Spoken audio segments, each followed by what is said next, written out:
Garen is one of the most consistent top laners that you can spin with and pretty much get results every single game. So let's break down how you do that in a guide that you could watch even during Champion Select. Garen is one of the most consistent top laners in the game. He has good damage, pretty tanky, forgiving to play, a good lane phase that is easy to pilot with the passive healing to fall back on, and a really solid mid game. The downside is you're not the best at anything, you're more of a jack of all trades. Eventually you'll likely get outscaled because the late game is not the best, and it sounds strange, but you have no dash, so you have to be a little bit more careful. This is the most common rune page for Garen. Conqueror stacks very quickly and then lets him heal afterwards, and the rest of your runes make you even tankier with health or more resistances. For skill order, you max your E for damage and wave clear, your Q for damage afterwards, and then finally your W. In terms of items, you're looking at Stride Breaker as your mythic one, which gives you damage and a slow with the active, and physical damage grants move speed, which means your spin is going to speed you up. Normally then, you're picking between defense and damage, so Deadman's Plate gives you much needed move speed to get into fights, it slows them and it makes you tankier. Thornmail is going to apply Grievous Wounds, which is really good to cut healing, and Force of Nature helps against magic damage.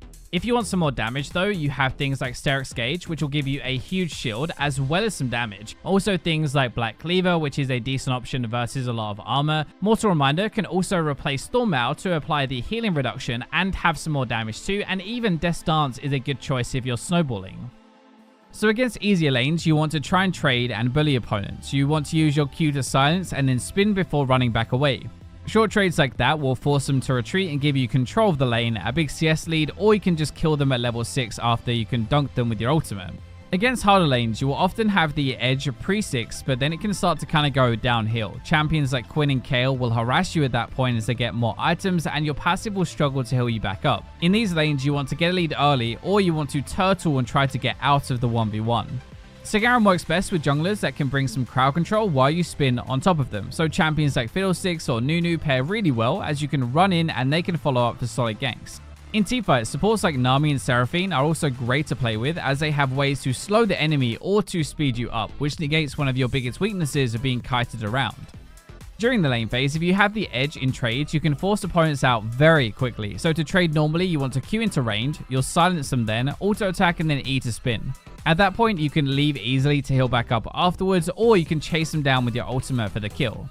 The thing with Garen is you will often need multiple short trades like that to get them into kill range. It's a bit more rare to be able to go from 100 to 0.